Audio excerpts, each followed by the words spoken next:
Halo guys, assalamualaikum warahmatullahi wabarakatuh. Kembali lagi dengan saya di Kamal Tekno dan ini adalah HP Samsung Note 10 Plus. Beberapa bulan yang lalu kita sudah pernah mereview HP ini. Soal kelebihan dan juga kekurangan sudah kita informasikan. Akan tetapi masihkah worth untuk dimiliki? Mengingat untuk saat ini banyak sekali brand-brand yang mengeluarkan produk yang menurut saya sangat istimewa. Karena selain performa yang gahar, harganya juga cukup terjangkau. Sebelumnya izinkan saya untuk menginformasikan bahwasanya HP ini saya jual. Unit resmi, fungsi normal, kamera, baterai, layar, semua aman. Dan saya jual murah saja, 4,7 juta. Untuk kalian yang berminat memiliki HP ini, bisa menghubungi kontak saya yang ada di deskripsi. Oke, langsung saja kita akan mengkomparasikan HP ini dengan beberapa brand yang berbeda. Yang pertama, HP ini memiliki fitur dual speaker stereo. Pada saat HP ini launching, mungkin sangat jarang sekali HP yang menggunakan speaker stereo. Akan tetapi, untuk saat ini, fitur speaker stereo sudah sangat umum sekali digunakan. Bahkan HP di harga 2-3 juta juga memiliki fitur tersebut. Yang kedua, fitur pengecasan daya cepat sebesar 45 Watt. Fitur ini juga sangat umum dimiliki oleh HP-HP sekarang. Bahkan HP yang saya pakai Infinix Zero Ultra bisa mengecas sampai 180 Watt. Mungkin fitur yang belum banyak dimiliki oleh HP-HP sekarang adalah reverse wireless charging, yaitu bisa mengisi perangkat lain atau bisa kita sebut HP ini sebagai power bank wireless, teman-teman. Oke, selanjutnya saya akan bahas kualitas layar dari HP ini yang nantinya akan kita komparasikan dengan HP-HP saat ini. Yang pertama, HP ini menggunakan panel Dynamic AMOLED, dan saya sendiri belum begitu paham perbedaan antara AMOLED, Super AMOLED dengan Dynamic AMOLED. Yang saya tahu, kualitas panel AMOLED sudah dimiliki oleh kebanyakan HP di tahun ini. Bahkan HP harga sejutaan juga banyak yang menggunakan panel AMOLED. Mungkin hal yang menarik dari HP ini, selain menggunakan panel AMOLED, dia juga dibekali fitur HDR10+. Yang pastinya perpaduan antara kedua hal itu akan sangat bermanfaat bagi pengguna HP ini soal visualisasi dan kualitas gambar yang dihasilkan.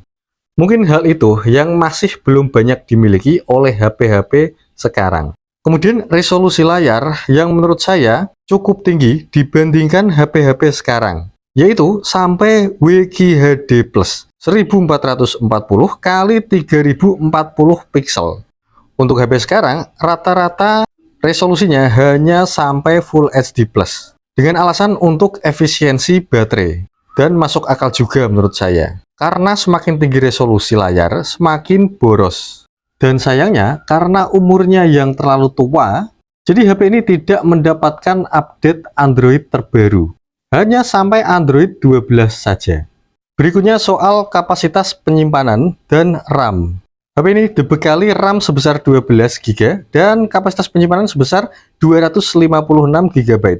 Dan untuk yang satu ini, belum banyak HP-HP yang menggunakan RAM sebesar 12 GB. Untuk saat ini rata-rata masih di 6-8 GB.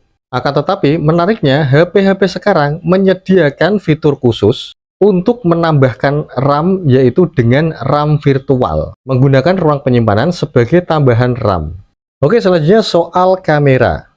HP ini dibekali dengan 4 buah lensa, yaitu lensa utama sebesar 12 megapiksel dengan fitur Optical Image Stabilizer.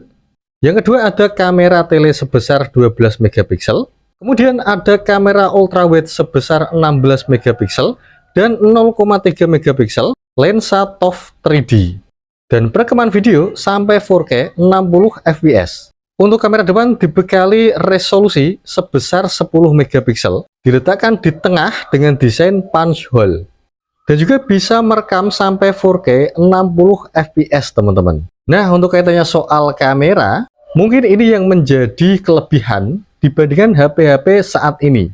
Karena untuk saat ini, produsen dari berbagai brand lebih mengutamakan resolusi kamera dibandingkan penambahan fitur hardware pada kamera itu sendiri. Sebagai contoh, kamera dengan resolusi 100 megapiksel akan tetapi tidak ada fitur OIS-nya, maka hal itu percuma saja. Untuk hasil bisa kalian lihat sendiri ya. Hasilnya bagus, warna dan saturasi tidak berlebihan, dan menurut saya soal fotografi, HP ini sudah sangat bisa diandalkan, teman-teman. Justru HP-HP sekarang untuk hasil kameranya bisa saya katakan terlalu berlebihan. Dan yang lebih menarik lagi di opsi perekaman, untuk resolusi 1080 atau Full HD, ada fitur Ultra Steady, yang ketika kita aktifkan hasilnya akan sangat luar biasa sekali. Ketika saya rekam dengan menggoyang-goyangkan HP-nya, maka hasil yang tertangkap justru tidak ada getaran sama sekali. Bisa kalian lihat ya, hasilnya seperti itu. Dan perlu kalian tahu, fitur Ultra Steady ini bukan software ya, akan tapi hardware memang ada EIS-nya. Seperti yang kalian tahu, fiturnya untuk menstabilkan perekaman. Akan tetapi, ketika kita coba mengaktifkan di 1080 60 fps, maka fitur Ultra Steady tidak dapat diaktifkan. Dan ketika saya coba record dengan menggoyang-goyangkan HP-nya, hasilnya tidak seperti tadi. Kualitas video yang dihasilkan lebih buruk dibandingkan ketika kita menggunakan fitur Ultra Steady. Dan satu lagi kelebihan yang hanya dimiliki oleh HP ini adalah terdapat S Pen, yang sayangnya ketika diupdate justru S Pen tidak terkonek, sehingga fitur Air Comment tidak bisa diaktifkan teman-teman. Jadi hanya bisa kita gunakan untuk mencoret-coret saja. Meskipun begitu, S Pen tidak dimiliki oleh HP-HP selain HP Samsung, terkhusus HP Note atau seri flagshipnya. Untuk saat ini S23 Ultra. By the way, HP ini menggunakan chipset Exynos 9825 dengan fabrikasi 7 nanometer. Dan itu setara dengan Snapdragon 855. Dan itu cukup powerful pada masanya. Dan untuk saat ini tentunya cukup banyak prosesor yang jauh lebih baik daripada ini. Karena di harga yang sama, kalian sudah bisa mendapatkan Poco F5 dengan chipset terbaru Snapdragon 7 Gen 2. Tapi kembali lagi, masing-masing produk ada plus minusnya. Ada beberapa hal yang dimiliki oleh HP ini dan tidak dimiliki oleh Poco F5. Dan begitu juga sebaliknya. Hal itu sudah wajar ya, karena di dunia per-HP-an tidak ada kata sempurna. Kecuali King Phoenix, kalau kata David Gadgetin. Dan itu tadi adalah beberapa hal terkait komparasi antara HP ini dengan HP-HP masa kini. Jadi gimana teman-teman? Untuk harga segitu, masihkah HP ini worth untuk dibeli? Jika iya, silahkan hubungi nomor saya yang ada di deskripsi. Dan akhir kata, dukung terus channel kami dengan cara like, komen, dan subscribe. See you guys. Assalamualaikum warahmatullahi wabarakatuh.